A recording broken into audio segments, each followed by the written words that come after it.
Assalamualaikum warahmatullahi wabarakatuh. Halo everyone, kenalin nih aku Dina Setiawati dari SMA Negeri 12 Bungo kelas 10 IPA 1.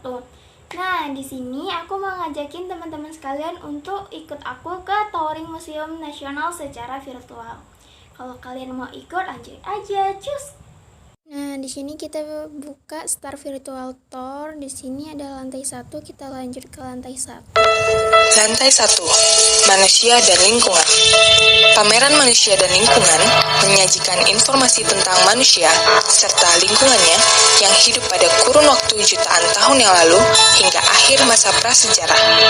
Subtema pameran ini meliputi geomorfologi dan migrasi manusia fauna, manusia purba, situs hominid, kehidupan manusia gua, dan kehidupan akhir masa prasejarah.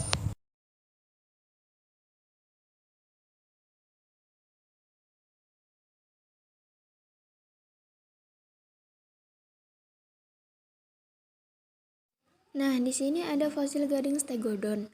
Fosil gading stegodon atau gajah purba ini ditemukan di Sangiran dan diperkirakan berasal dari sekitar 700 hingga 150 ribu tahun yang lalu. Gajah ini mungkin masih remaja, karena ukurannya relatif lebih kecil daripada stegodon dewasa yang tingginya bisa mencapai 3 meter, kira-kira 2 kali lipat ukuran manusia dewasa.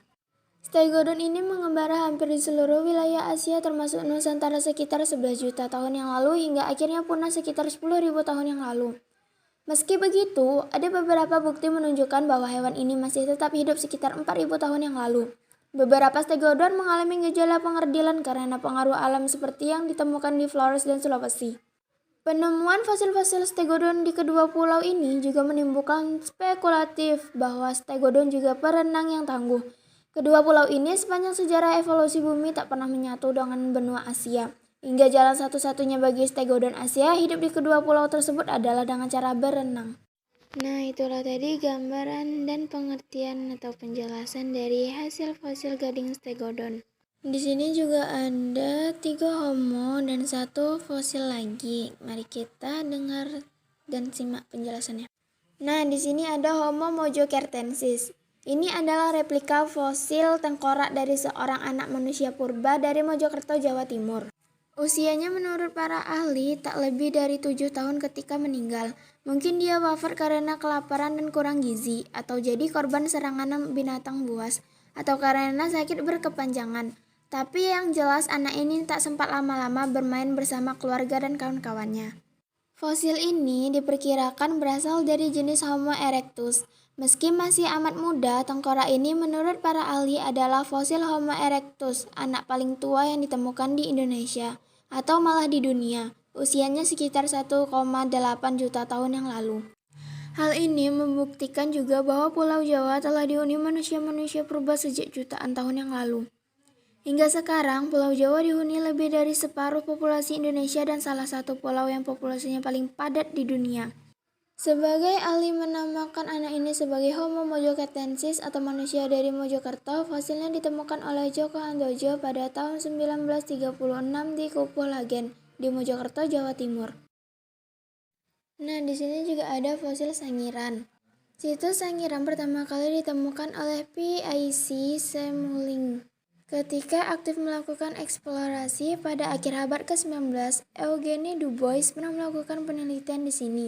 Namun, tidak terlalu intensif karena kemudian ia memutuskan aktivitas di kawasan Trinil Ngawi. Ahli antropologi Gustav Heinrich Rep von Gensworth memulai penelitian di area tersebut setelah mencermati laporan-laporan berbagai penemuan baleng buta atau tulang buta atau raksasa oleh warga dan diperdagangkan. Saat itu, perdagangan fosil mulai ramai akibat penemuan tengkorak dan tulang paha Pithecanthropus erectus atau manusia Jawa oleh Eugene Du Bois di Trinil Ngawi tahun 1891. Trinil sendiri juga terletak di Lembah Bangawan, Solo, kira-kira 40 km timur Sangiran. Dengan dibantu tokoh setempat, setiap hari von Genswald meminta penduduk untuk mencari balung buta yang kemudian ia bayar. Setelah itu di sini ada Homo solensis. Fosil ini berasal dari individu Homo solensis nomor 9. Homo solensis adalah istilah buat fosil-fosil Homo erectus yang ditemukan di sepanjang aliran Sungai Bengawan Solo. Total ada 14 tengkorak yang berasal dari situs-situs seperti Ngandung di Blora, situs Sambung Macan di Sragen, dan Ngawi, yang ditemukan antara tahun 31 sampai dengan 33. Fosil ini dan saudara-saudaranya diperkirakan berusia antara 300.000 hingga 80.000 tahun yang lalu. Itu artinya Homo erectus ini mampu bertahan di Pulau Jawa di saat jenis manusia purba yang sama punah di Cina dan di Afrika. Mereka bertahan di saat manusia modern seperti kita atau Homo sapiens muncul dan perlahan menyebar ke sentero dunia. Secara fisik, menurut para ahli, Homo erectus ini tak jauh berbeda dengan kita saat ini. Tingginya hampir 160 cm, beratnya sekitar 50 kg, langsing, bentuk tengkorak oval, pelipis, dan tulang pipi yang besar.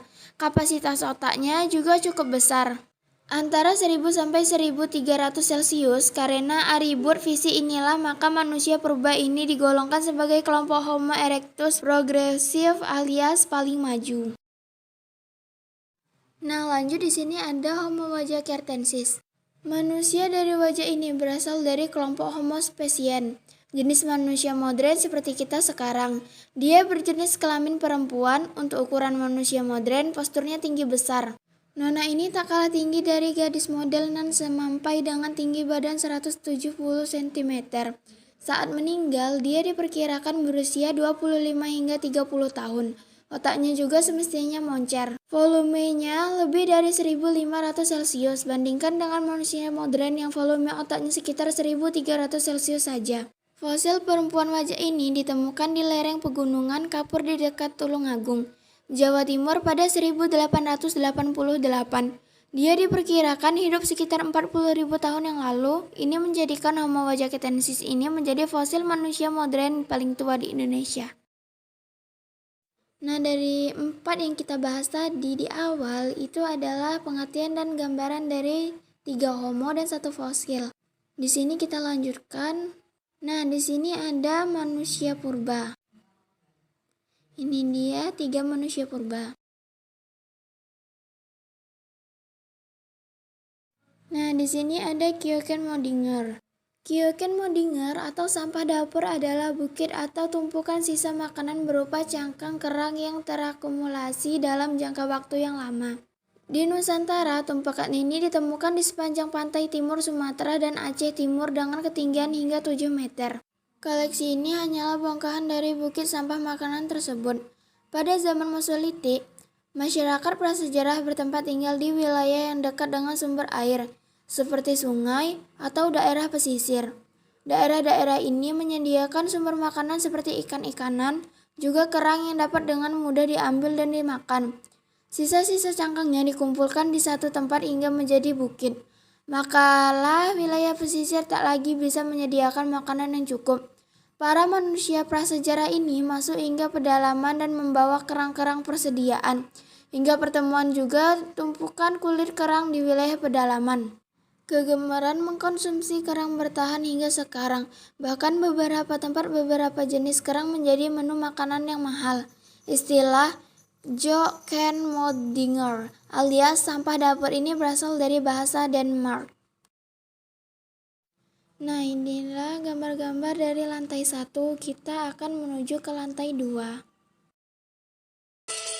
Di lantai 2, terdapat berbagai koleksi yang menginformasikan pengetahuan umat manusia, khususnya manusia Indonesia, serta teknologi yang menyangkut pengetahuan terapan yang bersifat teknis. Hal penting lainnya adalah kegiatan ekonomi, salah satu aspek kehidupan manusia yang terkait dengan kegiatan produksi, distribusi, pertukaran dan konsumsi barang serta pelayanan jasa. Ilmu pengetahuan dan teknologi adalah 2 subsistem dalam kebudayaan yang saling berkaitan. Pengetahuan, knowledge, lahir dari pengalaman yang diserap oleh panca indera manusia yang dituangkan menjadi ide-ide yang nyata, tangible, maupun yang tidak nyata, intangible. Sedangkan ilmu pengetahuan, science, dalam arti. Nah, di sini ada Prasasti Mula Warman. Tulisan sebanyak 12 baris pada prasasti Mula Warman. 1 dipahat di sisi depan dengan ukuran tinggi 124 cm, lebar 31,5 cm, dengan tebal 29,5 cm. Huruf yang dipahat memiliki ukuran panjang 9,5 sampai 2 cm dan lebar 4 sampai 0,4 cm. Prasasti ini berisi sisilan Raja Mula Warman. Sisilan tersebut terdapat di bagian awal prasasti yang menyebutkan bahwa Sri Maharaja Kedungga berputra Aswawarman memiliki 3 orang anak. Yang diterkemuka di antara ketiganya adalah Malawarman, raja yang berperadaban baik, kuat, dan berkuasa. Disebutkan pula bahwa Mula Warman telah mengadakan upacara selamatan yang dinamakan Bahu Suwarnakam atau emas amat banyak. Sebagai tanda peringatan selamatan tersebut, tugu batu atau yupa ini didirikan oleh para Brahmana. Keadaan prasasti saat ini terawat baik, hanya terdapat bercak hitam pada baris ke-8 hingga baris 10. Meski demikian, aksara masih terbaca dengan bang. Selain bercak hitam, pada bagian belakang batu ada bagian yang telah aus. Nah, di sini juga ada prasasti Kota Kapur. Prasasti Kota Kapur terbentuk tugu segi 6 yang mengecil di bagian puncaknya. Pada permukaannya terukir huruf-huruf beraksara Pelawa dan bahasa Melayu kuno. Prasasti ini dibuat sebagai sumpah sekaligus kutukan bagi siapa saja yang berbuat jahat dan tidak tunduk dan setia kepada Kedautuan Sriwijaya. Sumpah dan kutukan tersebut berangkat tahun 608 Saka pada tanggal 1 Paro terang bulan Waisak di batas kekuasaan Sriwijaya, yang sangat berusaha menaklukkan bumi Jawa yang tidak tunduk kepada Sriwijaya. Nah, teman-teman, selain itu, di sini juga ada Prasasti Kalasan. Prasasti Kalasan berasal dari abad ke-8, berisi permohonan keluarga Selendra kepada Haraja, Dyah Pancapana Karyana Penamkarana untuk membuat bangunan suci untuk memujaan terhadap Dewi Tara, Dewi Suci. Dalam tradisi agama Buddha, permohonan ini dikabulkan. Maharaja mendiri bangunan suci tersebut, yang menurut para ahli kemungkinan adalah Candi Kalasan, bangunan megah di sebelah timur kota Yogyakarta. Bersamaan dengan itu, Maharaja Dyah Pancapana Karyana Penamkarana juga membangun tempat tinggal para pendeta. Peresmiannya disaksikan oleh tokoh-tokoh setempat seperti Pangkur, Tawan, dan Tirip yang namanya diabadikan dalam prasasti. Prasasti ini menandai periode penting kehadiran Wangsa Salendra dalam sejarah raja-raja Jawa. Dinasti ini kelak akan meninggalkan mahakarya yang terus lestari hingga sekarang, Candi Borobudur. Nah, setelah ini kita akan menuju tempat berikutnya, yaitu kita dengan cara melihat petunjuk yang telah disediakan ya guys. Nah, di sini ada replika nisan Nahrisyah. Nisan ini adalah penanda kubur Sultanah Nashisyah, raja perempuan pertama di Samudra Pasai, Aceh, yang berkuasa memerintah lebih dari 10 tahun. Samudra Pasai adalah kerajaan Islam pertama di Nusantara, yang menurut catatan para pengelana abad ke-14 dan 15 adalah kota yang sibuk dengan kapal-kapal niaga dan pedagang aneka bangsa. Dari pelabuhan-pelabuhannya menguar harumnya lada dan aneka rempah lainnya, yang ditukar dengan keramik indah dari Cina dan kain-kain terbaik dari India. Perdagangan membawa kemakmuran bagi Samudra Pasai, dan buktinya dapat kita lihat dari kemewahan nisan sang sultanah.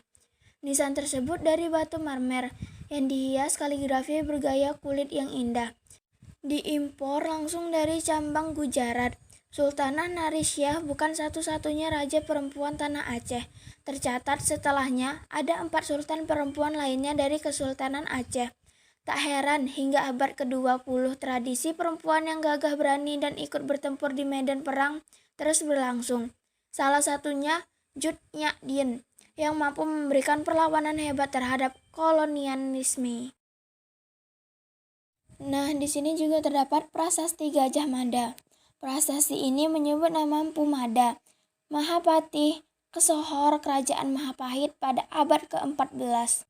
Tak sekedar itu, para ahli bahkan menilai sang panglima inilah yang mengeluarkan prasasti, yang biasanya hanya dikeluarkan oleh para raja. Ini mengadakan betapa pentingnya posisi Gajah Mada di dalam kerajaan hingga diberi izin mengeluarkan prasastinya sendiri.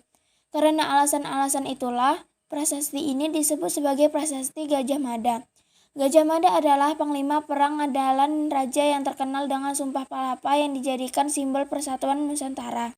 Para ahli menilai prasasti ini sebagai prasasti terbaik dari era Majapahit karena ditulis dalam bidang yang halus dan bisa terbaca dengan jelas. Prasasti semasa lainnya kebanyakan sudah sulit terbaca. Penulisannya bersifat resmi dengan percatatan tanggal dan kronologis yang cukup lengkap. Prasasti ini menyebut upaya Gajah Mada mendirikan cahitnya atau bangunan suci bagi para Brahmana tertinggi Siwa dan Buddha. Pembangunan ini ditunjukkan untuk sanak saudara dari mereka yang telah setia dan sebagai wujud perbuatan baik yang dilakukan sang rakyat Mapapti atau Gajah Mada. Di sini juga ada prasasti Sapu Angin. Prasasti Sapu Angin ini berasal dari penghujung abad ke-12 saat Kertajaya, raja terakhir Kediri di Jawa Timur, masih menjadi putra mahkota. Isinya menjelaskan hibah berupa pertapaan dari Kertajaya. Sepanjang masa kekuasaannya, Kertajaya cukup sering mengeluarkan prasasti, 9 paling sedikit, dan kebanyakan dilengkapi dengan ikon dan simbol seperti bentuk kotak, pahatan nama sendiri, atau tanduk dengan kombinasi sulur-suluran seperti di prasasti ini. Kartajaya kelak menjadi raja dan pemimpin dengan kejam. Mengapa dirinya dewa memaksa para Brahmana untuk menyembahnya? Mereka yang tertindas kelak bersekutu dengan Ken Angrok, yang segera menghabisi kekuasaan Kertajaya dan mendirikan kerajaan besar yang akan dikenang sepanjang masa, Singhasari. Di sini juga ada prasasti Porlak Dolo. Prasasti Porlak Dolo ini adalah tiang batu berpilin berkepala gajah. Ditemukan di Padang Lawas Utara, Sumatera Utara. Teksnya beraksara Sumatera Kuna dan Tamil, serta berbahasa Melayu Kuna dan Tamil. Ditulis secara melingkar dari atas ke bawah dan dikeluarkan kira-kira pada abad ke-13 saat pengaruh agama Hindu dan Buddha mencapai puncaknya. Ada 2 tokoh penting yang dicatat oleh prasasti ini. Yang pertama adalah Paduka Sri Maharaja yang ditafsirkan pada ahli sebagai penguasa Panai, kerajaan yang menguasai Padang Lawas, dan Senapati Rakan di Pangkara atau Senapati biasanya dikaitkan dengan jabatan dalam pemerintahan, penguasaan daerah, pewaris tahta, atau pangkat tertinggi dalam keprajuritan. Sementara Rakan mungkin saja terkait dengan kerajaan kecil di daerah hulu Sungai Rokan. Negeri ini pernah tercatat di dalam naskah Nagaraktagama pada era Majapahit. Dan di sini ada prasasti Lobu Tua. Prasasti Lobu Tua ditemukan di Barus, Sumatera Utara, sebuah kota kecil di tepi Samudra Hindia yang telah masyhur sejak abad kedua sebagai penghasil kamper atau kapur barus atau suara pelabuhan. Dengan komoditas inilah, barus berkembang dan menjadi bagian dari jaringan niaga regional, menjadi sasaran para pedagang pancanegara, termasuk bangsa Arab, India, Cina, dan tentu saja para pedagang dari bangsa Tamil. Persekutuan dengan bangsa Tamil inilah membangun permukiman di Barus dan akhirnya mengeluarkan prasasti Lobu Tua. Kira-kira pada abad ke-11 Masehi, prasasti ini berisi regulasi pajak yang terkait perdagangan Tamil atau suara menulis. Tidak seperti kebanyakan prasasti di Indonesia, prasasti Lobu Tua adalah satu dari sedikit prasasti yang menggunakan aksara dan bahasa Tamil. Tiang segi 6 tak beraturan ini sudah pecah dan rusak. Konon prasasti ini hancur berkeping-keping atau surah memecahkan batu oleh penguasa baru setelahnya. Nah, di sini juga terdapat prasasti Ciarutun. Di tempat asal, prasasti ini ditemukan di pinggir Sungai Cirebon, Bogor. Prasasti ini merupakan peninggalan kerajaan Tarumanagara dan berisi tentang pujian-pujian kepada Raja Purnawarman yang tapak kakinya dianggap sebagai tapak kaki Dewa Wisnu. Prasasti Cirebon diukir dengan menggunakan aksara Pallawa awal dan berbahasa Sanskerta.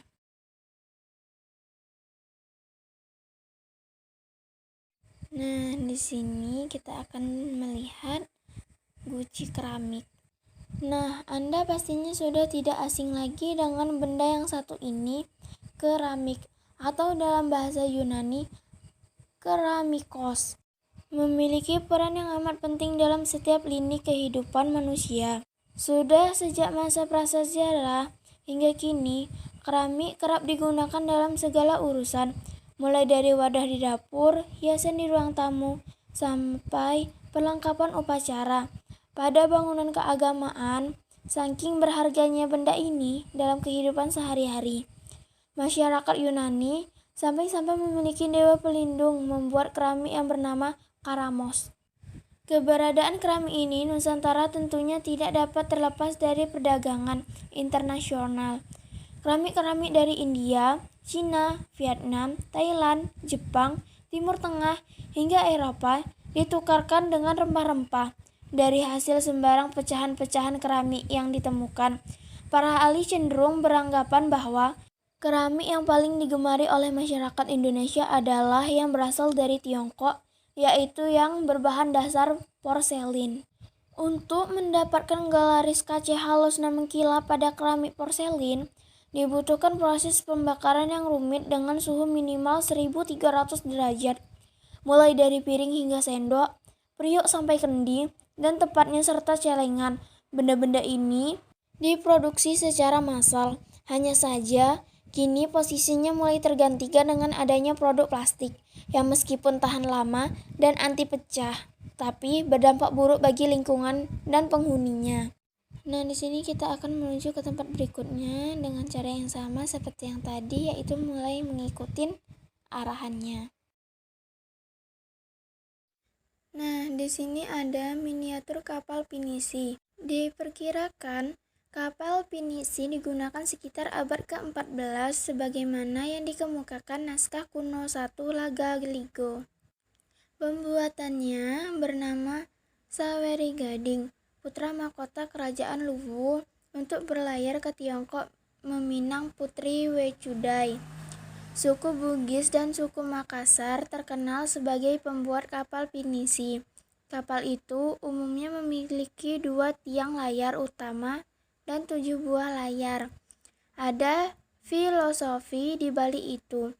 2 tiang layar utama menunjukkan 2 kalimat syahadat dan 7 buah layar merupakan jumlah dari surah Al-Fatihah. Kapal pinisi ditetapkan sebagai warisan budaya tak benda dalam sidang UNESCO di Korea Selatan pada 7 Desember 2017.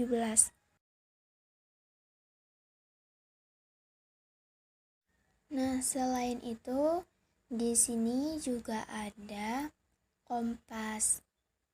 Nah, seperti ini kompasnya.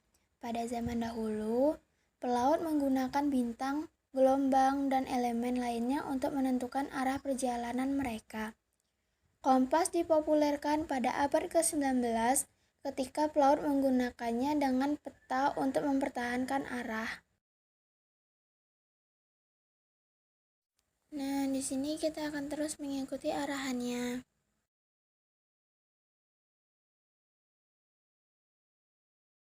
Lalu di sini tidak ada apa-apa dan kita akan melanjutkan dengan arahan yang telah dikasih. Nah, guys, di sini ada miniatur rumah panjang. Rumah batang atau rumah panjang adalah rumah tradisional masyarakat Dayak yang tinggal di kawasan hulu aliran Sungai Kapuas, Kahayan, Barito, Mentaya, dan Katingan. Rumah komunal ini dibangun dengan prinsip bersahabat dengan alam. Lantainya ditinggikan mulai dari 1 hingga 5 meter untuk menghindari gangguan binatang atau musuh Dan yang paling penting, untuk menyesuaikan dan pasang surut air sungai yang menjadi tempat tinggal, sumber penghidupan, sarana transportasi, dan ajang untuk berinteraksi. Menurut para ahli, pada awalnya Betang merupakan permukiman tradisional masyarakat Dayak yang terdiri dari satu buah rumah induk dan beberapa bangunan pelengkap lain untuk lumbung, pemujaan, dan hewan tempat ternak. Permukiman juga dilengkapi dengan halaman luas tempat upacara adat, area bermain, dan berkumpul sesama anggota masyarakat. Di rumah Betang inilah susah dan senang ditanggung bersama. Di rumah panjang inilah pekerjaan, sumber makanan, hingga urusan keamanan dibicarakan dan diatur bersama-sama. Inilah cerminan kebersamaan dalam kehidupan sehari-hari orang Dayak.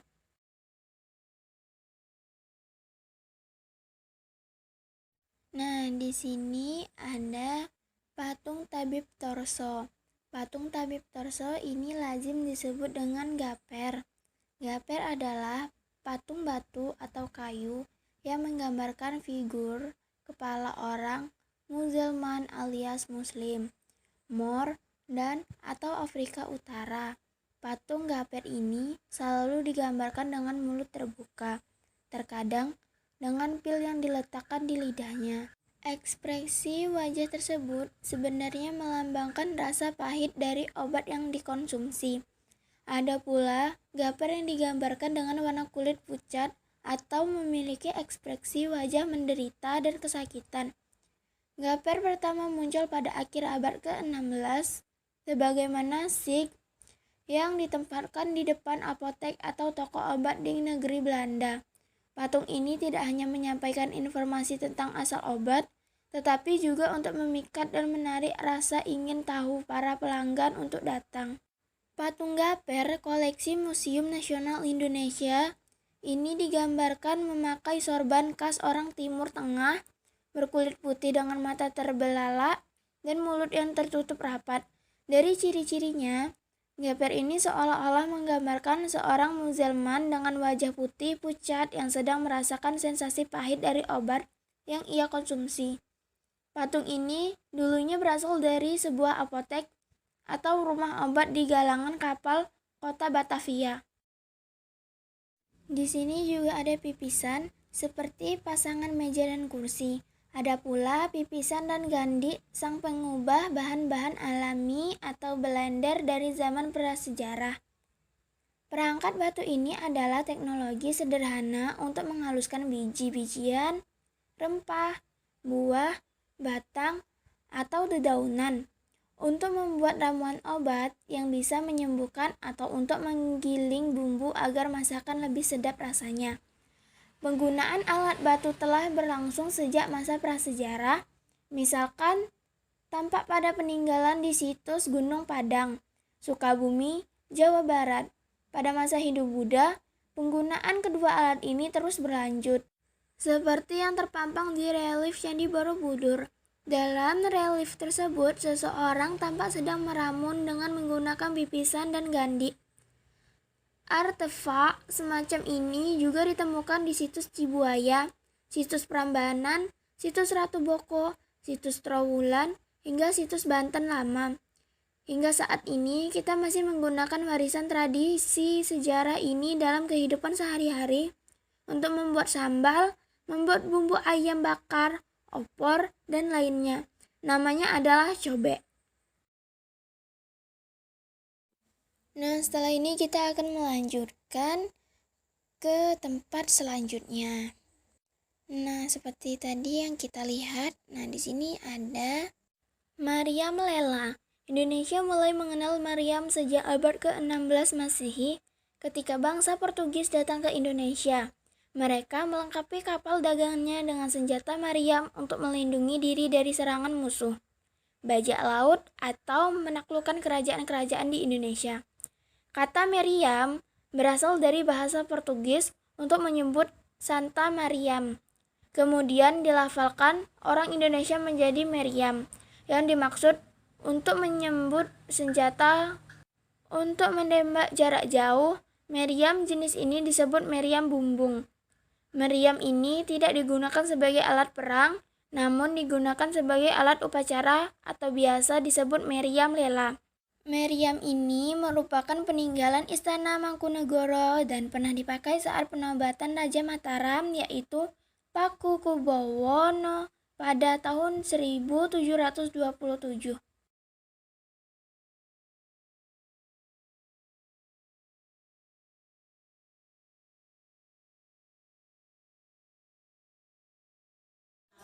Nah, di sini juga ada pelindung dada. Pelindung dada ini mirip dengan baju besi yang dipakai prajurit-prajurit Eropa pada abad pertengahan. Tapi pelindung kepala dan dada ini kemungkinan dibawa oleh sang Eropa ke Minahasan, Sulawesi Utara pada akhir abad ke-19 juga tak seperti di Eropa. Pakaian besi ini tidak digunakan untuk berperang, tapi sebagai pelengkap upacara, pawai atau prade. Orang Minahasa menyebut pelindung kepala sebagai patu, sedangkan pelindung dada disebut paseki. Pelindung kepala seperti ini pertama kali diproduksi di Inggris dan sangat populer di Eropa mulai abad ke-11 hingga ke-15. Biasa dipakai semua jenis pasukan, terutama pasukan infanteri. Pinggirannya yang lebar memberikan perlindungan yang baik terhadap tikaman pedagang kavaleri dari arah atas. Pinggirannya yang lebar juga melindungi pemakaiannya dari proyektil yang ditembakkan atau dijatuhkan dari atas. Pelindung dada sendiri diperkenalkan pada tahun 1350 untuk melindungi bagian tubuh prajurit di area perut dan dada untuk membantu menahan serangan tombak. Nah, di sini juga ada pelindung kepala.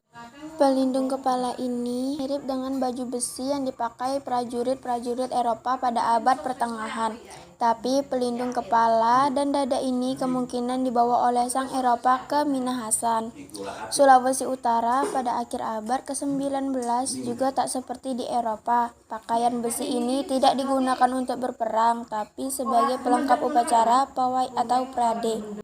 Orang Minahasa menyebut pelindung kepala sebagai patu, sedangkan pelindung dada disebut paseki. Pelindung kepala seperti ini pertama kali diproduksi di Inggris dan sangat populer di Eropa mulai abad ke-11 hingga ke-15. Biasa dipakai semua jenis pasukan, terutama pasukan infanteri. Pinggirannya yang lebar memberikan perlindungan yang baik terhadap tikaman pedagang kavaleri dari arah atas. Pinggirannya yang lebar juga melindungi pemakaiannya dari proyektil yang ditembakkan atau dijatuhkan dari atas. Pelindung dada sendiri diperkenalkan pada tahun 1350 untuk melindungi bagian tubuh prajurit di area perut dan dada untuk membantu menahan serangan tombak.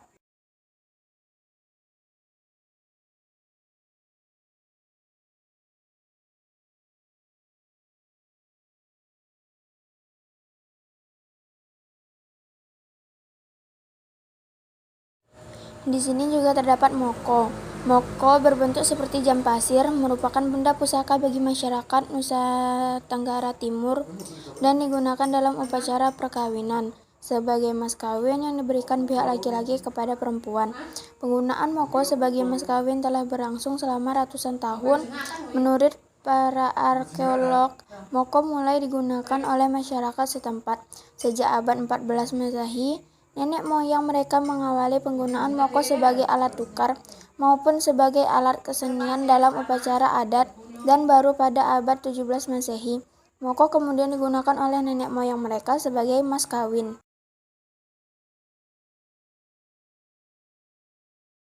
Nah, di sini kita akan melanjutkan ke tempat berikutnya.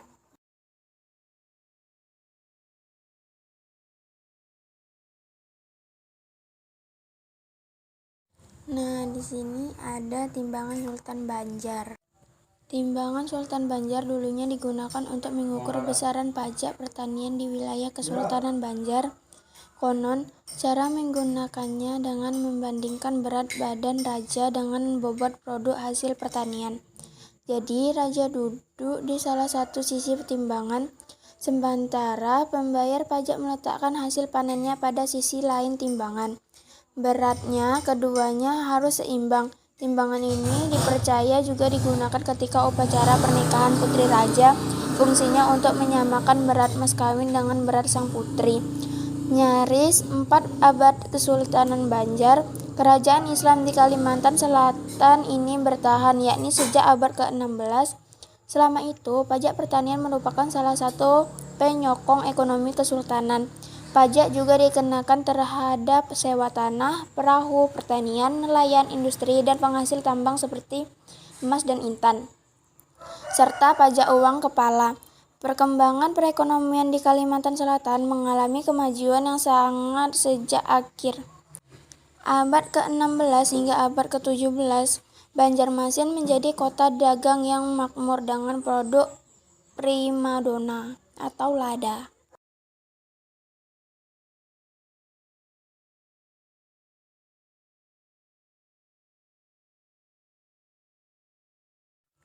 Nah, di sini ada perahu janggolan. Kata janggolan berarti perhubungan atau transportasi di wilayah Madura, dari mana perahu ini berasal pada abad ke-19. Saudagar-saudagar Madura mengandalkan perahu berbobot hingga 200 ton. Ini untuk meneliti pesisir dan melintasi samudra, menjelajahi Laut Jawa, Kalimantan, Aceh hingga mancanegara. Pengangkut telur ikan bandeng, tebu, kelapa, garam hingga balok-balok kayu nan berharga. Selain di Madura, perahu janggolan juga ada di Bali dan Cirebon. Tapi bentuk, fungsi, dan ragam hiasnya berbeda dengan perahu ini. Ciri khas janggolan ini adalah balok panjang atau lokeran di bagian haluan dan beritan kapal. Selain 2 tiang layar berbentuk segitiga terbalik, tapi yang paling menonjol perahu janggolan kaya dengan ragam hias di bagian badan dan tinggi perahu. Ini artinya nenek moyang orang Madura tidak cuma menganggap perahu sebagai alat transportasi semata, tapi juga wahana untuk menumpahkan ekspresi dan bakat estetika mereka. Juga menjuluk kapal ini dengan panggilan Savinili.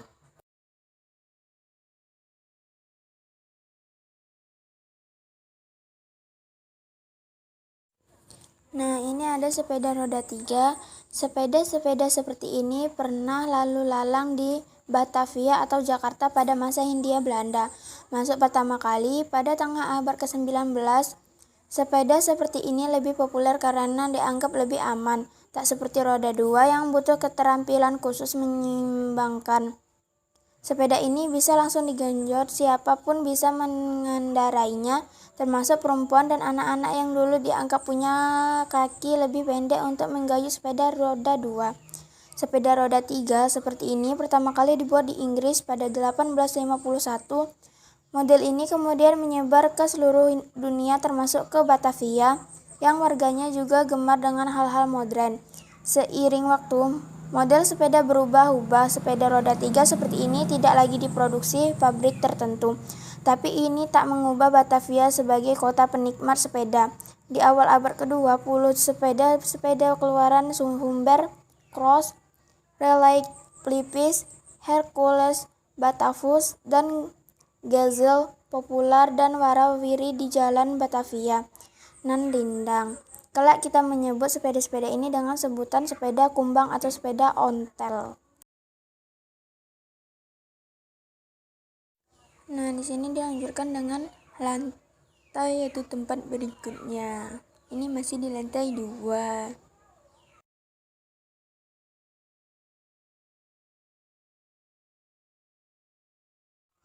Nah, ini dinamakan alat tulang prasejarah. Ledakan kreativitas manusia prasejarah di masa berburu dan meramu tentunya bukan hanya diukur dari temuan lukisan di dalam gua saja, tapi juga dilihat dari kemampuan membuat alat dari bahan-bahan yang sederhana. Salah satunya adalah tulang dan tanduk fauna hasil buruan. Entah dilakukan secara spontan ataupun terencana, kehadiran alat tulang prasejarah dipercaya mampu menjadi alternatif untuk melakukan pekerjaan yang pada saat itu tidak dapat dikerjakan oleh perkakas lain seperti batu. Misalnya seperti membuat lubang pada kulit hewan, mencungkil sumsum di dalam tulang, menggali tanah, hingga perhiasan di badan. Selain multifungsi, sifat tulang yang lebih lentur daripada batuan dan juga lebih tahan lama dibandingkan kayu, mungkin menjadi alasan kenapa manusia prasejarah begitu gemar menggunakan alat ini. Salah satu situs yang cukup terkenal dengan temuan alat tulang terdapat di Gunung Lawa, Ponorogo, Jawa Timur. Saking banyaknya artefak tulang yang ditemukan, para ahli kemudian melabelinya dengan istilah industri tulang sampung. Nah, ini ada belicung. Kapak batu belicung ini merupakan contoh lain dari alat neolitik beliung. Setelah meneliti lebih dekat, ujung-ujungnya yang tajam, sepertinya potongan ini digunakan untuk barter atau sebagai hadiah penguburan. Ada bagian yang timbal di tengah punggungnya dan tampilan setengah lingkaran, segitiga atau segi 6 di tubuhnya.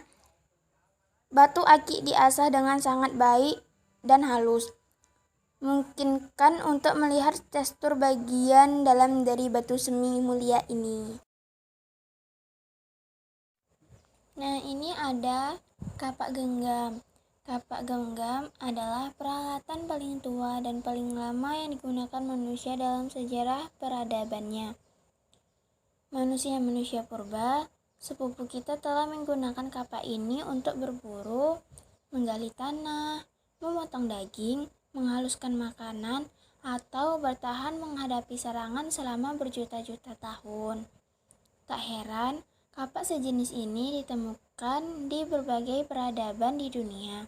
Tak cuma di Nusantara, kapak genggam ini juga jadi bukti teknologi dan inovasi paling awal manusia purba. Mereka harus cermat memilih batuan yang cocok sebagai objek dengan menggunakan batuan lain yang lebih kuat. Batu objek yang tersebut lalu dipangkas di setiap sisinya agar menghasilkan bidang tajam dan mudah digenggam. Belakangan kapak genggam terus direvolusi dengan bentuk yang lebih rapi dan lebih kecil, menjadi pisau atau mata panah. Sementara kapak genggam yang lebih besar diikat di ujung sebatang kayu menjadi bentuk kapak yang kita kenal hingga sekarang. Ini adalah beliung persegi. Kapak-kapak ini telah membantu nenek moyang kita dalam mengolah tanah dan menghasilkan makanan sendiri. Mereka tak perlu sering-sering berburu atau berpindah-pindah karena panen yang stabil. Agar ladang terus menghasilkan manusia prasejarah, akhirnya menetap dan membangun permukiman.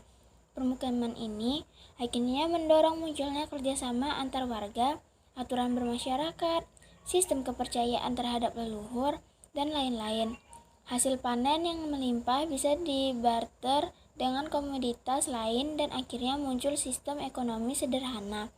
Sembari merawat ladang manusia prasejarah juga memiliki waktu luang yang dipakai untuk membuat pakaian, perabot gerabah, perhiasan, dan karya seni termasuk kapak-kapak halus yang terbuat dari batuan setengah permata ini.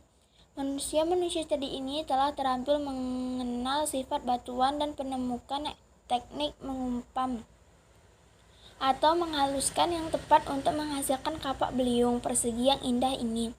Karena bentuknya yang halus dan bagus, para ahli memperkirakan beliung berfungsi sebagai alat tukar dan benda pendukung ritual keagamaan.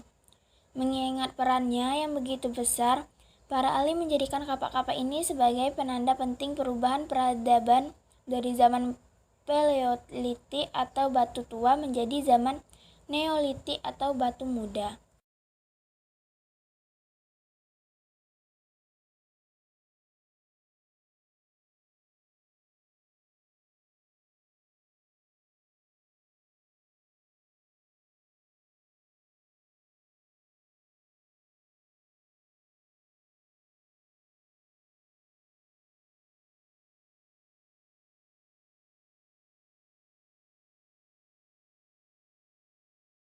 Nah, di sini juga ada alat pemukul kulit kayu.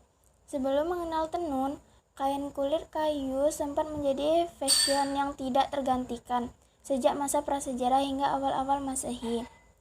Proses pembuatan busana tradisional khas masyarakat Nusantara ini bukan perkara gampang.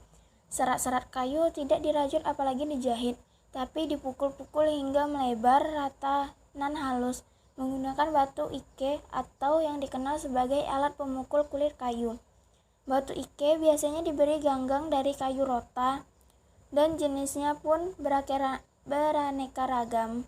Ada ike pahelai untuk meratakan, ike pembengkak untuk melebarkan, ike pokero untuk menghaluskan, dan ike pepaupu untuk membuat pola vertikal, horizontal, maupun diagonal pada permukaan kulit kayu. Tenunan berupa alat pemukul kulit kayu ini kerap kali ditemukan pada situs-situs Neolitik di Sulawesi. Bahkan masyarakat adat Kelempung masih mempertahankan kebudayaan kain kulit kayu tersebut hingga awal abad ke-20. Bukan hanya di Sulawesi, hingga saat ini alat pemukul kulit kayu ternyata masih digunakan oleh masyarakat adat di Papua dengan tipe pola terbentuk cekung dan garis silang menyilang pada permukaan batunya. Nah, itulah tadi beberapa gambaran dan pengertian dari lantai 2. Sekarang kita akan menuju ke lantai 3. Lantai 3, organisasi sosial dan pola pemukiman. Kepulauan Indonesia telah lama dihuni manusia. Sejak masa prasejarah, sekitar 1.800.000 sampai 10.000 tahun yang lalu. Hingga kini, dalam perjalanannya, manusia meninggalkan berbagai artefak sebagai bukti kehidupannya. Ada yang berupa peralatan sehari-hari, perhiasan, prasasti, benda-benda religi, benda-benda simbol kekuasaan, pakaian, dan lain sebagainya. Sekitar 1.800.000 sampai 10.000 tahun yang lalu hingga kini. Berdasarkan bukti-bukti tersebut, dapat diketahui bahwa masyarakat pada masa prasejarah sangat mungkin masih bersifat egaliter. Sedangkan masyarakat pada zaman sejarah Indonesia dimulai sekitar abad ke-4 Masehi. Tampaknya sudah terbagi dalam golongan-golongan. Golongan masyarakat yang dengan mudah dapat ditafsirkan dari tinggalan artefaknya. Mereka yang merupakan penguasa tentunya memiliki tinggalan yang berbeda dengan mereka yang menjadi anggota masyarakat biasa. Adapun pada masa kolonial, golongan masyarakat di Indonesia menjadi lebih terbagi, disertai apresiasi sosial yang berbeda pula. Gambaran kehidupan masyarakat pun dapat terlihat dari segi pemukiman. Pada masa prasejarah, data tentang pemukiman belum banyak yang dapat diketahui. Diperkirakan adanya perbedaan bentuk pola pemukiman pada tiap kampung sesuai dengan lingkungan alamnya pada masa ini. Pada periode selanjutnya, zaman Hindu, Buddha, masa Islam kolonial dan modern, pola pemukiman dan tempat tinggal sudah tersusun secara lebih kompleks. Penyusunan tersebut berdasarkan beberapa konsep, seperti konsep keagamaan, status sosial, ekonomi, dan lain sebagainya.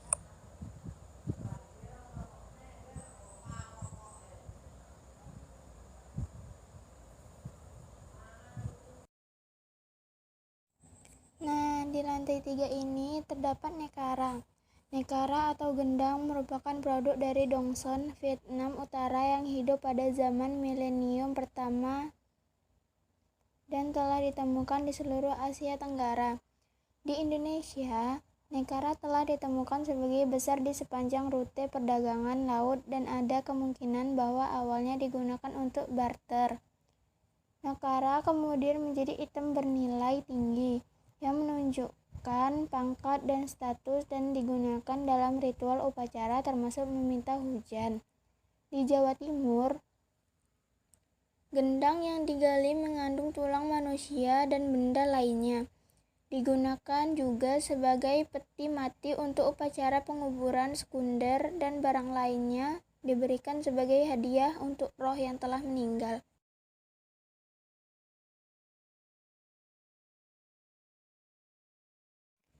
Nah, di sini juga ada moko. Moko berbentuk seperti jam pasir, merupakan benda pusaka bagi masyarakat Nusa Tenggara Timur dan digunakan dalam upacara perkawinan sebagai mas kawin yang diberikan pihak laki-laki kepada perempuan. Penggunaan moko sebagai mas kawin telah berlangsung selama ratusan tahun. Menurut para arkeolog, moko mulai digunakan oleh masyarakat setempat sejak abad 14 Masehi. Nenek moyang mereka mengawali penggunaan moko sebagai alat tukar maupun sebagai alat kesenian dalam upacara adat.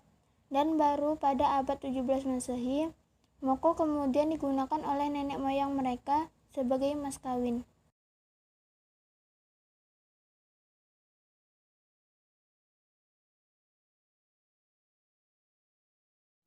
Nah, di sini juga ada patung gajah Pasemah.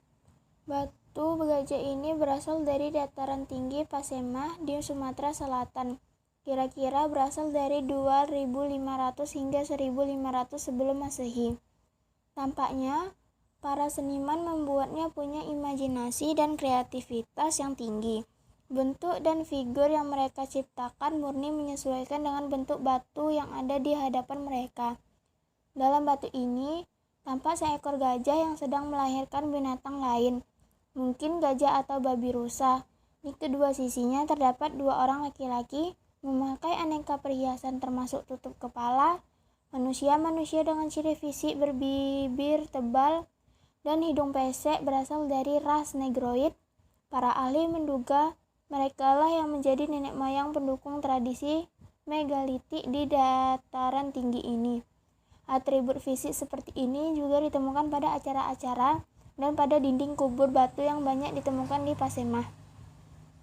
Pada masyarakat sekitar, situs terdapat legenda si pahit lidah. Tokoh sakit ini mampu mengutuk siapapun menjadi batu dengan sumpah sarapan dari mulutnya. Bentuk manusia dan hewan yang terdapat di arca-arca ini dipercaya adalah mereka yang kena kutuk si pahit lidah.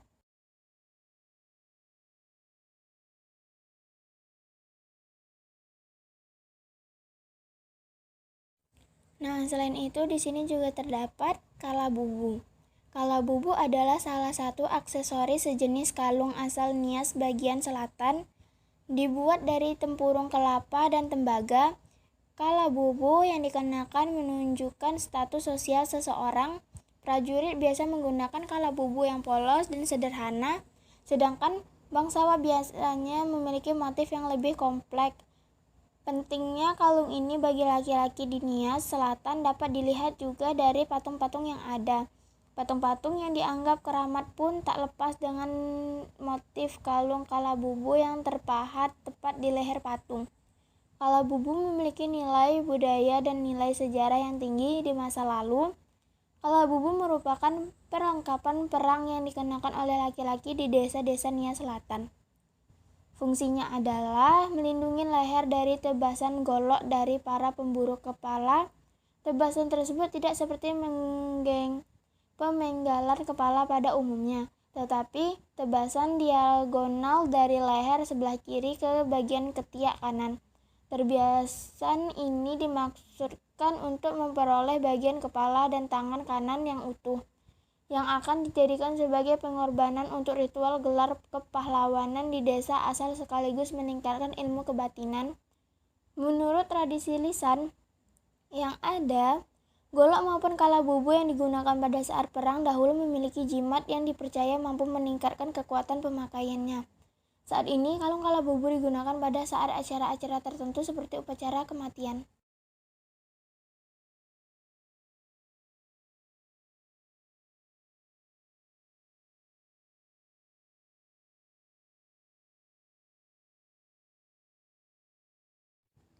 Oke, baiklah di sini kita akan menuju ke tempat berikutnya.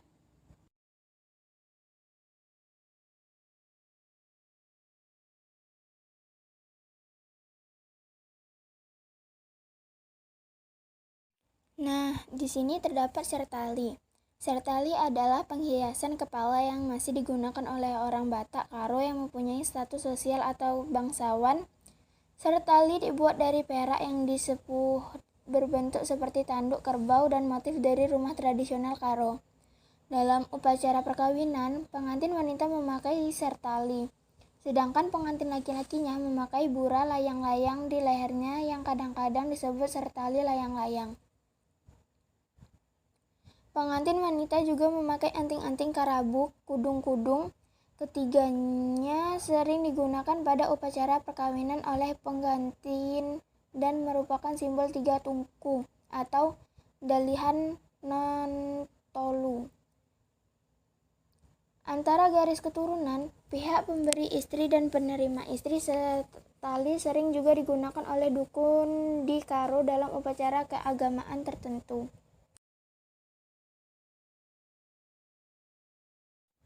Nah, di sini ada topi perang. Katapu merupakan wujud kecakapan etnis Dayak dalam memadukan kekuatan bumi dan langit sebagai alat perlindungan diri. Rotan yang diperoleh dari bumi Kalimantan sebagai bahan dasar ketapu diolah sedemikian rupa, dijadikan kuat sehingga anyamannya mampu melindungi kepala dari anak panah dan tebasan mandau lawan. Katapu yang didekorasi tengkorak burung enggang menjadi simbol perlindungan dari para roh yang bersemayam di langit. Dalam kepercayaan orang Dayak, burung enggang adalah perwujudan roh pelindung. Pendapat lain menyatakan bahwa enggang adalah perwujudan panglima burung, sosok gaib yang hadir saat perang. Ketika kekuatan bumi dan langit menjadi satu, maka akan lahir kepercayaan diri dalam bertempur. Penggunaan dekorasi berupa tengkorak burung enggang, bulu burung, anyaman manik-manik, dan kaca menandakan bahwa katapu ini hanya dikenakan oleh kalangan terhormat dalam suku Dayak, seperti kepala suku atau panglima perang. Pada masa itu, manik-manik dan kaca merupakan barang mewah yang dapat menjadi penunjang status sosial seseorang.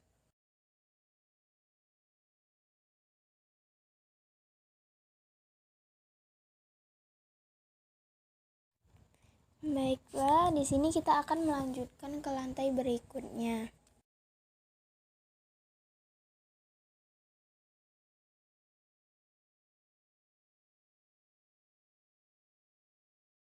Nah, ini adalah prasasti Kanjuruhan. Prasasti ini ditemukan di 3 lokasi terpisah di Malang, Kota Sejuk, di Jawa Timur. Isinya menerangkan kerajaan Hindu pertama di Jawa Timur dengan raja bergelar Gajayana pada abad ke-8 beserta sisilahnya. Syahdan, sang raja meminta para Brahmana untuk menggantikan arca Agastya yang tadinya berbahan kayu cendana menjadi arca berbahan batu lengkap dengan bangunan suci yang didedikasikan untuk Agastya, resi atau Brahmana penting dalam tradisi Hindu ini. Saat selesai upacara besar dilangsungkan dan raja memberikan berbagai macam hadiah. Prasasti ini sebaiknya prasasti yang azeman atau setelahnya memang menggunakan bahasa Sanskerta. Tapi yang menarik, prasasti ini ditulis dengan aksara Jawa kuna alias huruf Kawi. Aksara inilah yang kemudian terus berkembang menjadi aksara Jawa modern yang kita kenal seperti sekarang.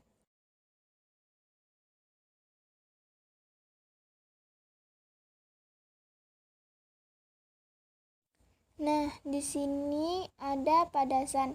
Padasan ini berasal dari Cirebon, Jawa Barat. Hal ini dapat diidentifikasi dari motif batik yang terdapat pada dudukan padasan. Berhiaskan motif batik Mega Mendung, motif ini sangat terkenal di Cirebon. Selain itu, dapat diidentifikasi dari hiasan udang. Kota Cirebon juga terkenal dengan bisnis atau usaha udang. Padasan ini merupakan tempat air yang biasa digunakan untuk bersuci bagi penganut agama Islam sebelum melakukan ibadah. Padasan ini menggunakan dudukan berbentuk paksi naga liman. Paksi adalah burung yang melambangkan udara, naga atau ular melambangkan air atau laut, sedangkan liman adalah ganan yang melambangkan darat atau tanah. Gabungan ketiganya merupakan unsur kekuatan. Biasanya motif paksi naga liman ini ada di kereta-kereta kencana para raja.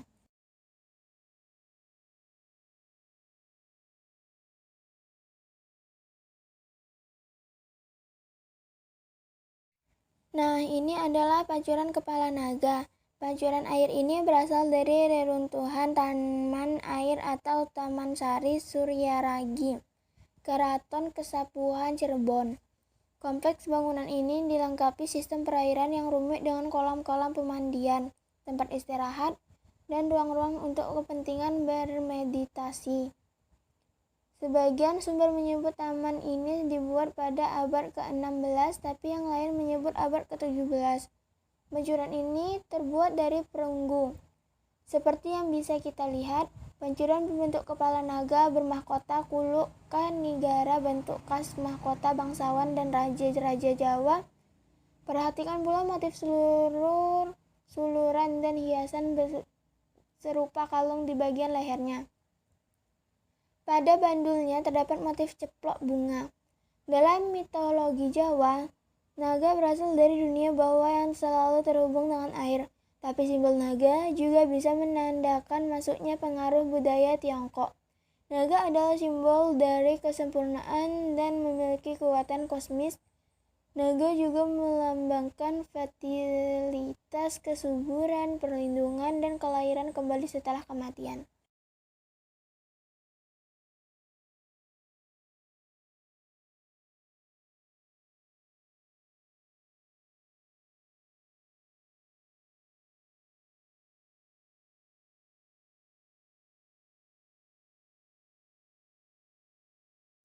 Nah, di sini juga terdapat sesako.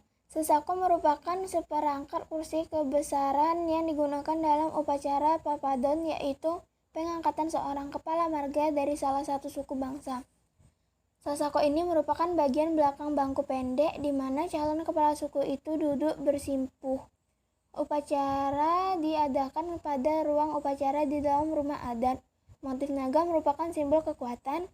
Motif burung merupakan simbol kekayaan, motif ikan simbol dari kesuburan, dan muka manusia merupakan simbol kekuasaan. Simbol-simbol ini merupakan cerminan hidup seseorang kepala adat. Sesako ini diperkirakan berasal dari abad 16 sampai 17 Masehi.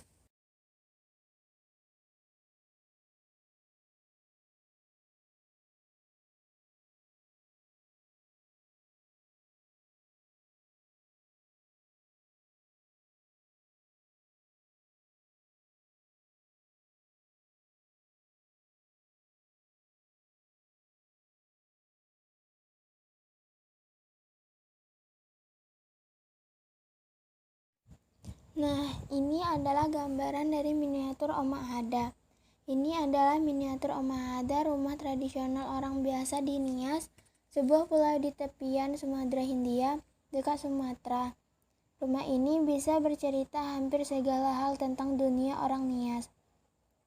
Tentang keteguhan, keberanian, daya hidup, keterampilan, dan kecakapan mereka. Dari bentuknya yang menyerupai perahu, bisa segera mengetahui bahwa laut dan sungai adalah bagian tak terpisahkan dari identitas orang Nias. Mereka percaya nenek moyangnya dibawa dengan perahu dari laut.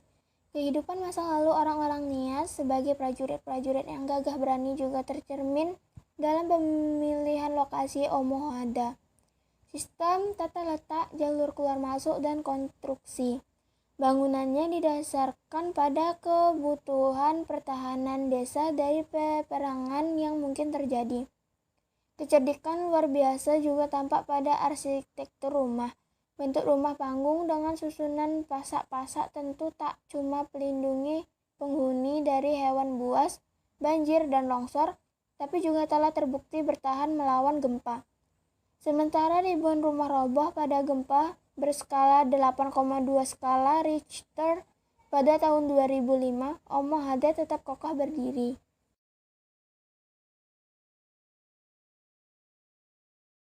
Nah, baiklah, di sini kita akan melanjutkan ke tempat selanjutnya ya. Kita ikutin aja petunjuknya.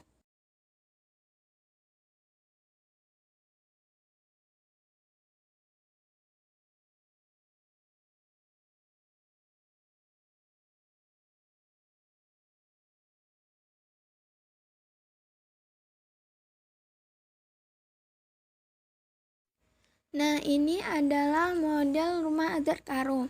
Pada Provinsi Utara terdapat salah satu rumah adat Karo yang cukup terkenalnya. Rumah tersebut dinamakan Siwalu Jabu. Keberadaan rumah tradisional ini tentunya tidak lepas dari bentuknya kuta atau kampung yang berada di tanah Karo, di mana pada awalnya adalah barung, kemudian berubah menjadi talun yang berakhir berubah menjadi kuta atau kampung yang di dalamnya terdapat kesain. Dahulunya, perkembangan wilayah ini diawali dengan Barung di mana hanya terdapat satu rumah sederhana. Kemudian berkembang menjadi Talun yang di dalamnya hanya terdapat 3 rumah. Selanjutnya adalah berkembang menjadi Kuta yang di dalamnya hanya terdapat 5 rumah.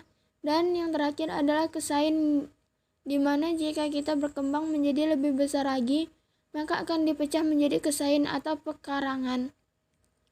Siwalujabu sendiri berasal dari bahasa Karo, yakni berasal dari kata waluh yang mempunyai arti angka dan jabu yang mempunyai arti rumah. Sehingga dapat disimpulkan bahwa yang dimaksud dengan Siwalujambu adalah rumah yang di dalamnya terdapat 8 ruangan dan ditempati oleh 8 keluarga. Karena daya tampung dari rumah ini terbilang cukup banyak, maka bisa dipastikan bahwa bangunan dari rumah ini cukup besar sehingga disebutlah menjadi rumah paling besar jika dibandingkan dengan rumah adat lain yang berada di Sumatera Utara. Karena rumah ini dipenghuni oleh 8 keluarga, maka penempatan rumah akan diatur oleh para pemangku adat setempat, di mana pembagian tersebut terdiri dari jambu jahe atau jabu hilir. Kemudian ada jabu julu dan yang terakhir adalah jambu hulu. Sementara untuk bagian jabu jahe akan dipecah kembali menjadi jabu rumah sendipar, ujung kayu dan juga jabu ujung kayu. Keluarga yang dianggap paling utama akan berada di sisi tengah, sedangkan untuk keluarga lain akan menempati pada sisi kanan dan juga kirinya. Peran yang diambil dari masing-masing keluarga ini juga ditentukan oleh para pemangku adat, di mana ada yang akan menjadi pemimpin wakil pemimpin, solution maker, pengatur kebutuhan rumah, dan masih banyak lagi yang lainnya.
Lantai 4, khazanah emas dan keramik. Koleksi khazanah emas berupa benda-benda yang khususnya dibuat dari logam mulia, yaitu emas dan perak, serta dihiasi dengan batu permata. Koleksi khazanah ini memiliki nilai yang sangat tinggi karena mempunyai kekhususan bahan, bentuk maupun fungsi. Kitab-kitab lama menyebut emas dengan suvarna, yang berasal dari kata su dan varna, yang artinya memiliki warna yang indah. Karena faktor warna, maka emas sering dikaitkan dengan kesuburan, kemakmuran, atau kebahagiaan. Sebagai jenis logam yang memiliki kedudukan tertinggi, maka emas memegang peran penting dalam benda-benda ideofak. yaitu benda-benda untuk keperluan ritual keagamaan, serta benda-benda sosiofag, yaitu benda-benda perhiasan. Sejak abad ke-16 Masehi, bermunculan kerajaan-kerajaan Islam di Indonesia. Pada masa kerajaan-kerajaan Islam ini, fungsi sosial emas semakin menonjol. Emas digunakan dalam kehidupan sehari-hari sebagai perhiasan, regalia, dan hiasan dari berbagai jenis senjata. Pada masa sekarang, di antara banyak suku bangsa di Indonesia, masih menggunakan hiasan dari emas dalam acara resmi dan seremonial. Koleksi-koleksi emas di ruangan etnografi terutama berasal dari berbagai kerajaan Islam yang berkembang di Nusantara pada abad 16 sampai 20 Masehi. Kecuali itu, koleksi juga berasal dari kerajaan-kerajaan di Pulau Bali dan Lombok yang berdasarkan agama Hindu. Benda-benda penting yang ditampilkan dalam pameran ini antara lain berupa benda-benda regalia atau pusaka kerajaan seperti benda-benda untuk upacara, peralatan menyirih atau menginang, wadah dalam bentuk hewan, perhiasan, seni pertunjukan, dan senjata.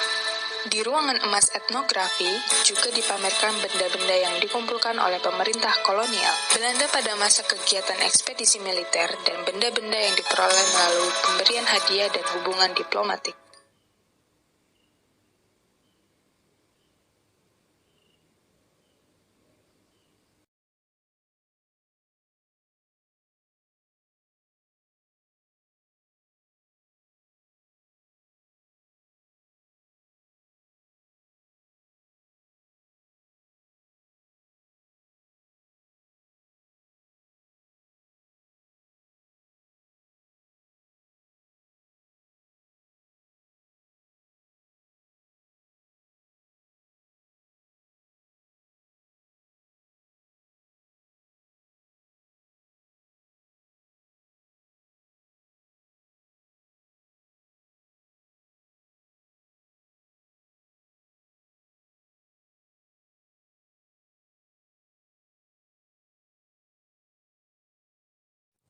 Nah, di lantai 4 ini, di sini juga terdapat mangkuk Ramayana.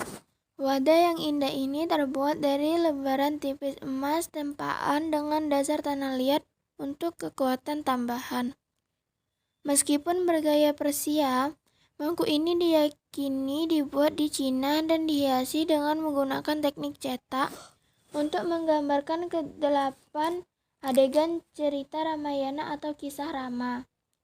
Mengingat dekorasi dan kerapuhan yang luar biasa, mangkuk ini kemungkinan besar digunakan untuk perayaan upacara dan tidak dirancang untuk menahan air atau minyak karena ada lubang-lubang kecil di sisinya.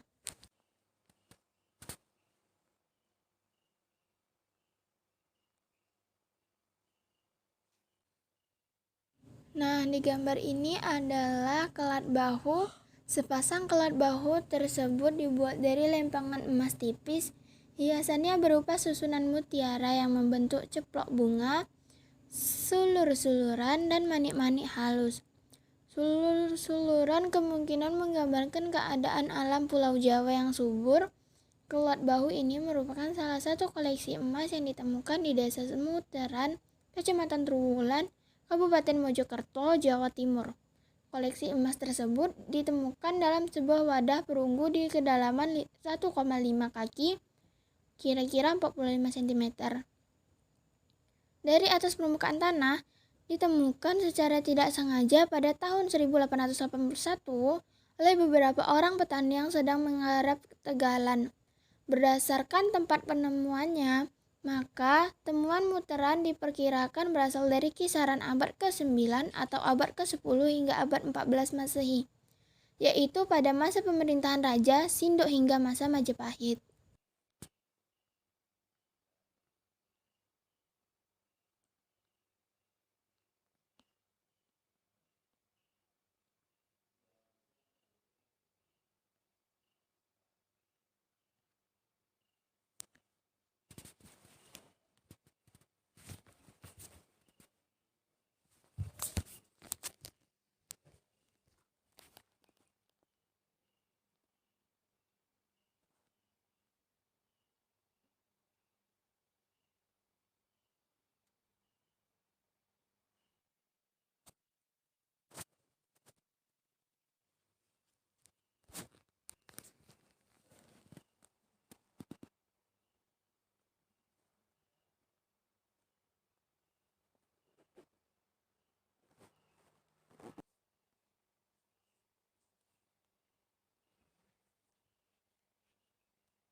Nah, ini adalah hiasan dada Wonoboyo.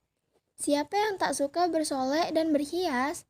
Nenek moyang kita pun sama saja. Mulai sejak masa prasejarah hingga kini, perhiasan dipakai di sekujur tubuh, mulai dari gelang tangan, gelang kaki, kalung di leher, perhiasan dada, hiasan kepala, sampai hiasan lengan dan lain sebagainya. Hiasan leher dan dada ini berasal dari abad ke-9 Masehi, dari era kerajaan Mataram kuno. Hiasan di atasnya berupa motif sulur-suluran yang menyerupai bentuk kepala, kala, dan bentuk ornamen timbul yang menyerupai kupu-kupu. Bentuk hiasan semakin membesar ke arah tengah dan sekilas mirip liontin kalung. Dari bentuknya yang cantik ini, kita juga menduga pemiliknya adalah kalangan bangsawan. Mereka memakai perhiasan untuk membedakan kelas sosialnya, selain untuk memuaskan mata. Perhiasan emas ini hanya sebagian dari temuan arkeologi penting pada tahun 90 di desa Wonoboyo, Klaten, Jawa Tengah, dekat dengan Candi Prambanan yang megah itu. Pada penemuan ini, hampir 17 kg perhiasan ditemukan warga di daerah persawahan.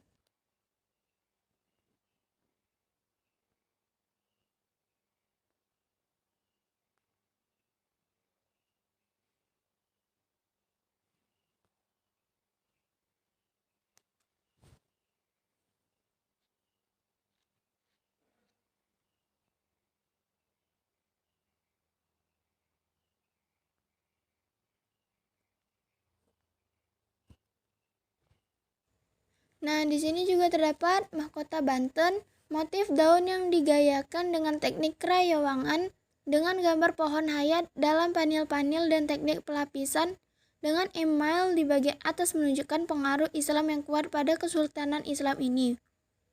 Walaupun mahkota ini kemungkinan baru berusia sekitar 200 tahun, tampak jelas bahwa mahkota ini sejenis dengan Salokoa, mahkota kerajaan Goa, Sulawesi Selatan dari abad ke-14 sampai ke-15 Masehi.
Nah, di sini ada jogan.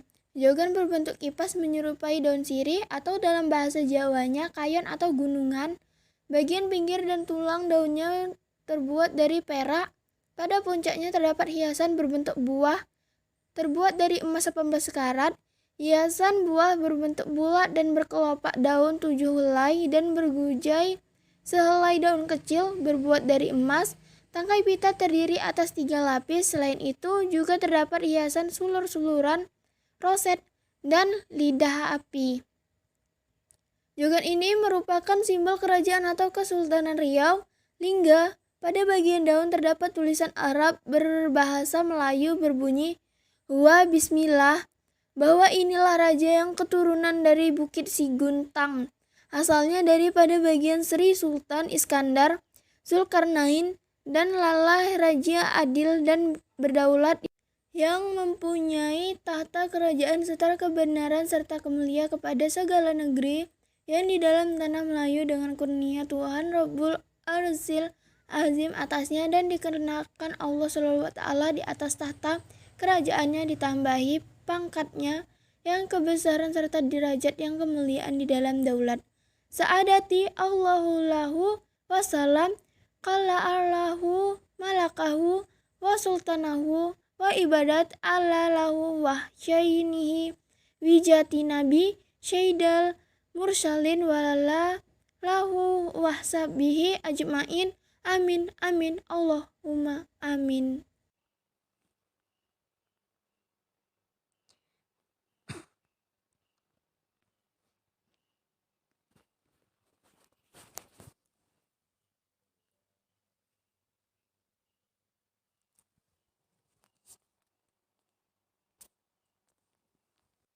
Nah, di gambar ini adalah tandu jempana.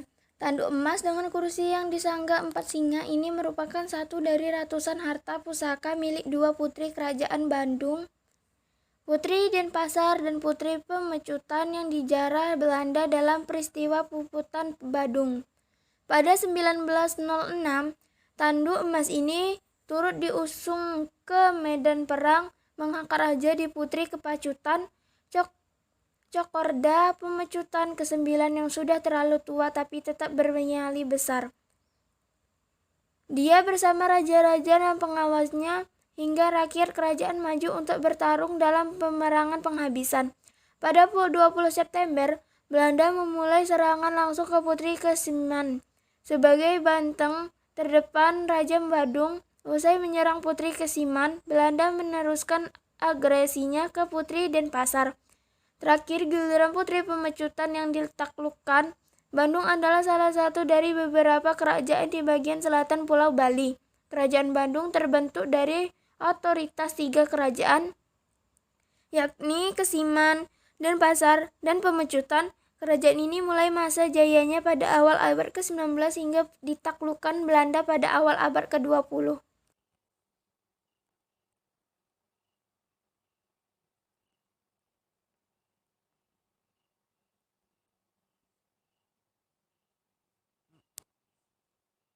Nah, di sini ada pelana kuda Pangeran Diponegoro. Pangeran Diponegoro adalah salah satu pahlawan nasional yang dikenal dalam Perang Jawa. Pangeran Diponegoro juga seorang penunggang kuda yang mahir. Keahliannya ini sangat membantunya dalam berbagai usaha menyelamatkan diri selama Perang Jawa berkobar. Beberapa kuda tanggungannya dianggap sebagai pusaka hidup. Salah satunya seekor kuda hitam dengan kaki putih yang disebut dengan Kiai Gentayu.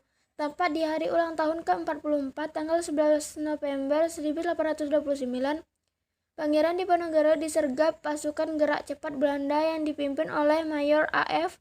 Michiels dan pasukan gerak cepat ke-11 yang terdiri dari pasukan Ternate terkenal dengan kemampuan lacaknya.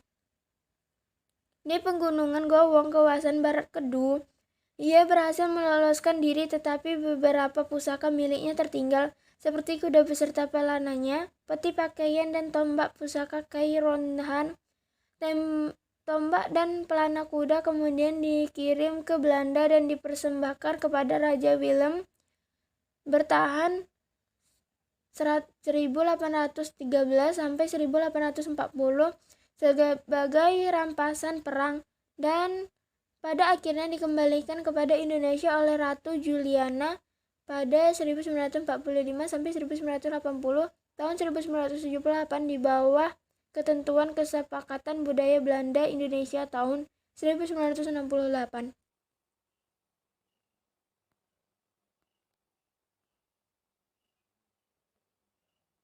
Di sini kita akan melanjutkan ke lantai berikutnya. Nah, di sini terdapat topeng Panji Kelono. Topeng ini berasal dari Cirebon, kota dengan sejarah panjang di pesisir utara Jawa. Terbuat dari kayu lunak, topeng ini digunakan dalam tarian sakral yang disebut tari topeng. Dalam kitab-kitab lama disebutkan tari topeng hanya dipertunjukkan di ruang-ruang keraton di hadapan penonton yang sangat terbatas. Dari istana, tari topeng kini dipertunjukkan dari kampung ke kampung, hingga Eropa, Jepang, dan Amerika Serikat. Tapi salah satu hal yang tetap bertahan untuk tampil dengan topeng ini, seseorang harus menempuh serangkaian ritual seperti puasa dan semedi. Tari topeng dipercaya berasal kira-kira dari abad ke-16 saat Islam masuk ke wilayah pesisir Jawa hingga pedalamannya. Cirebon pada masa itu adalah bandar masyhur yang menjadi pusat penyebaran agama Islam di bagian barat Pulau Jawa. Kesultanan dipimpin oleh Syekh Syarif Hidayatullah yang juga seorang anggota Wali Songo bergelar Sunan Gunung Jati. Bersama dengan Sunan Kalijaga, anggota Wali Songo lainnya, dia menggunakan tari topeng dalam syiar agama.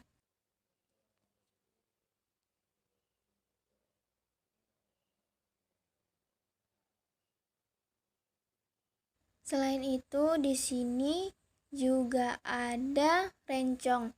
Rencong adalah senjata khas dari Aceh. Beberapa ahli berpendapat rencong telah digunakan para perwira Raja Ali Muhayyad Shah yang mempersatukan berbagai kekuatan dari Aceh pada awal abad ke-15 hingga menjadi kesultanan hebat yang menguasai Selat Malaka dan perdagangan internasional di dalamnya. Rencong juga kemungkinan telah tampil dalam berbagai arena perlawanan panjang melawan Portugis. Juga saat rakyat Aceh melancarkan perang suci melawan Belanda pada akhir abad ke-19 hingga awal abad ke-20. Karena sejarah panjang itulah rencong membuat orang Aceh bukan sekedar senjata, tapi juga bermakna sebagai pelambang keberanian, keteguhan, kehormatan, dan kepahlawanan. Tak heran, rencong sekarang juga telah menjadi pusaka yang dianggap memberikan kekuatan bagi para pemiliknya.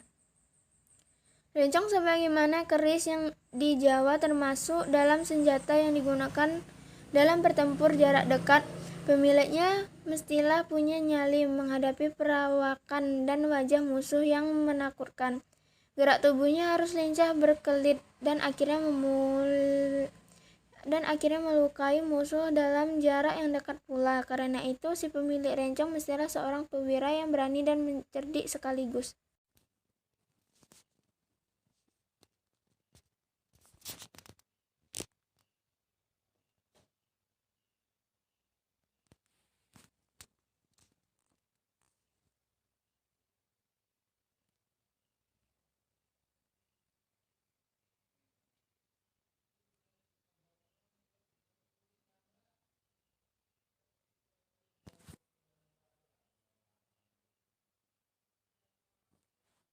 Di sini juga ada perhiasan dada milik Pangeran Dewa Agung Gede Agung, salah satu pejuang yang paling berani dalam perang kepuputan.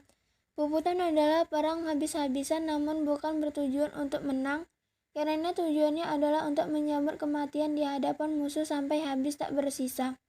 Perang ini biasanya diikuti oleh semua rakyat kerajaan tanpa terkecuali.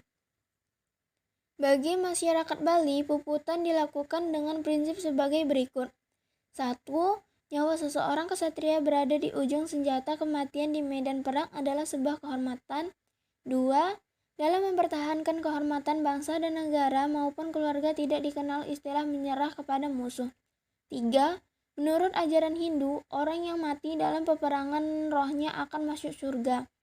Sejarah mencatat bahwa di Bali terjadi 5 kali perang puputan, salah satunya puputan Klungkung pada masa pemerintahan Raja Klungkung terakhir yaitu Idai Dewa Agung Gede Jembe, tempatnya pada tanggal 28 April 1908 telah terjadi suatu peristiwa yang menggemparkan di kerajaan Klungkung.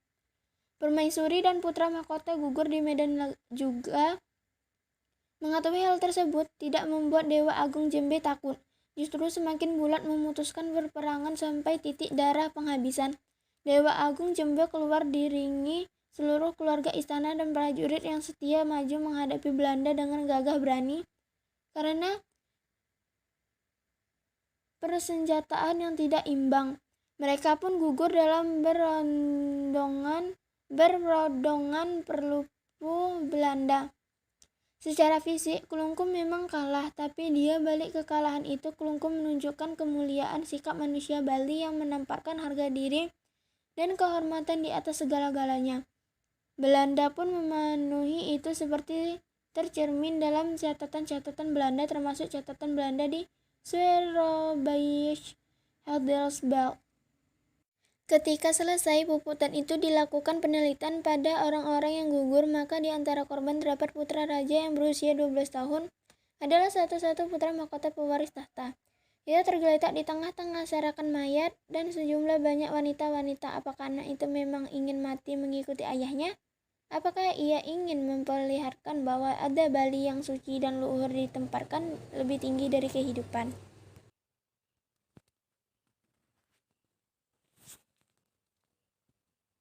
Nah, di sini juga ada keris Bali Ardawalika. Keris Ardawalika atau keris puputan kelungkung ini terpercaya sebagai senjata terakhir yang digenggam Dewa Agung Jembe, raja terakhir Kelungku dalam peristiwa Puputan Kelungkung. Puputan Kelungkung adalah perang penghabisan antara kerajaan Kelungkung melawan Belanda pada 28 April 1908. Keris ini merupakan keris pusaka kerajaan yang dirampas Belanda. Usai peristiwa itu, seseorang koresponden di lokomotif Belanda 2 pekan setelah peristiwa Puputan menurut laporan tentang barang-barang berharga yang disita dari dalam puri kerajaan Kelungkung. Barang-barang ini berserakan di antara ratusan mayat, di antaranya adalah sejumlah keris. Letaknya keberadaan keris dengan gugurnya Raja Kelungkung mungkin berhubungan dengan kepercayaan di Bali bahwa membawa keris artinya berani mempertaruhkan nyawa. Pun di Bali, kekuatan dan legitimasi raja dan kerajaan terletak pada kepemilikan keris. Hingga kini, keris malah masih dipandang sebagai lambang kekuatan dan simbol kekuasaan. Meski begitu, sebuah sajak karya pedanda Ngurah Pembiasemal yang tertulis kira-kira 10 tahun setelah peristiwa tersebut menyebut sang raja menggenggam tombak, bukan keris, pada saat-saat terakhirnya.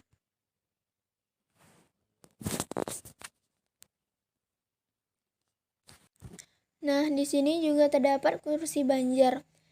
Dari atas singgasana kayu berlapis emas inilah pemilik tahta Kesultanan Banjarmasin Pemerintahan Islam di Kalimantan Selatan itu bertahan nyaris selama 4 abad, yakni sejak 1526 hingga 1860.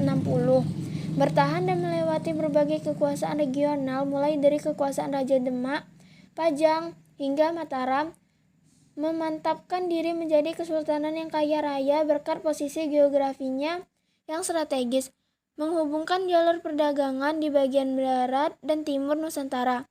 Kesultanan Banjar juga menjadi kerajaan yang makmur berkat hasil alamnya, lada, damar, rotan, madu, termasuk emas dan intanan berkilau. Saking makmurnya, seseorang utusan kongsi dagang Belanda, FOC, bahkan menyebut seluruh pernak-pernik keraton dilapisi oleh perak, emas, dan batu intan yang mewah. Mungkin yang ia lihat juga termasuk singgasana berlapis emas ini.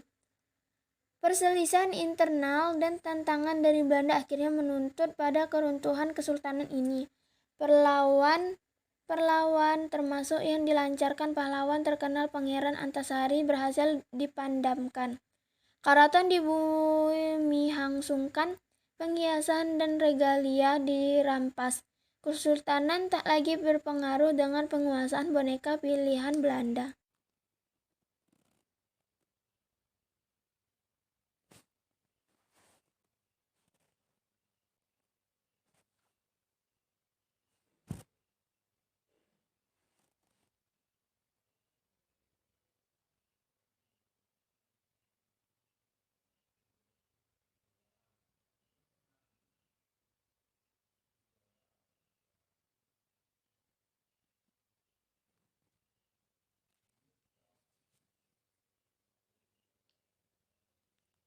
Nah, di tempat berikutnya, di sini terdapat amphora, merupakan pengaruh bentuk dari Yuhani, yaitu sebuah botol yang badannya berbentuk seperti bawang, berleher tinggi, selindrik, dan berkuping dua. Kedua kupingnya terbentuk naga yang merupakan pengaruh lokal Cina.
Nah, di sini juga terdapat Arca Bhairawa.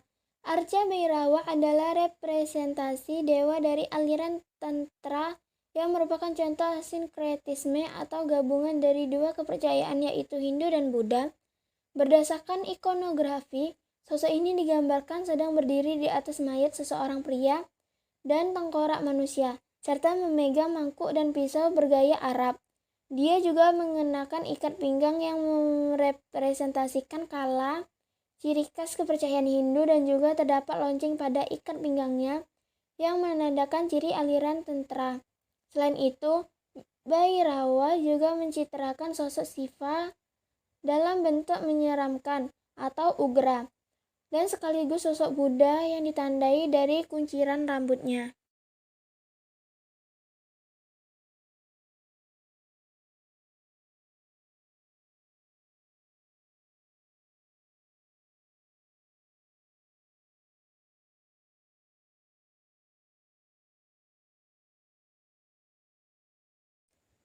Nah, di lantai ini juga kita juga terdapat adanya Nekara.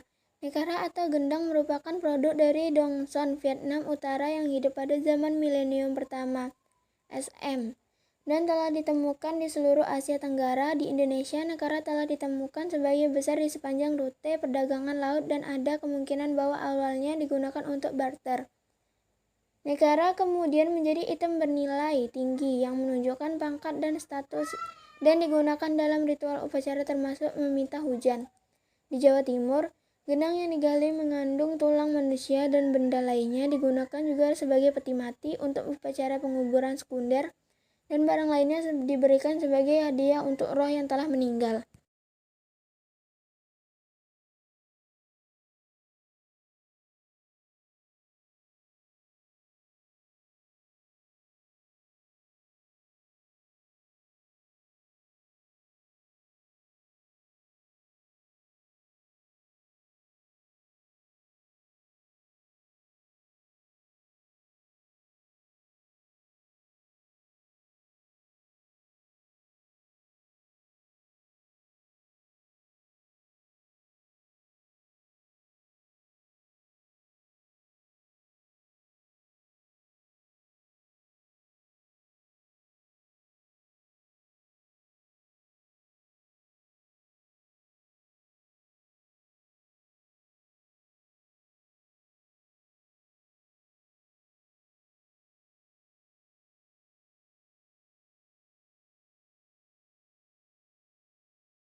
Nah, di sini ada celengan babi.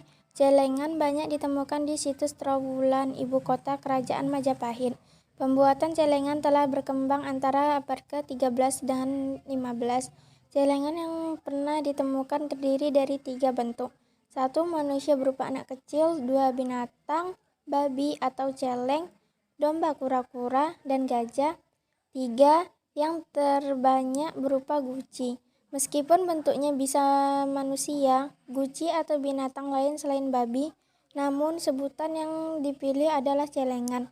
Sebutan ini digunakan sampai sekarang. Apakah masyarakat Majapahit juga menyebutnya dengan istilah celengan? Dalam bahasa Jawa kuno hanya mengenal kata celeng, yaitu babi atau babi hutan, dan pecelengan kandang babi. Kamus Javans Netherlands Woordenboek karya TH Pegaut membuat sejumlah kata Jawa yang berkaitan dengan aktivitas menabung, yaitu celengan berarti spart pot, tempat menabung. Dicelengi berarti opgespart atau disimpan, dan dicelengak berarti menspart for image, yaitu menabungkan untuk orang lain. Dalam Kamus Besar Bahasa Indonesia, kata celengan berasal dari kata Jawa yang berarti tabung peka untuk menyimpan uang, yaitu tabungan atau uang simpanan itu sendiri.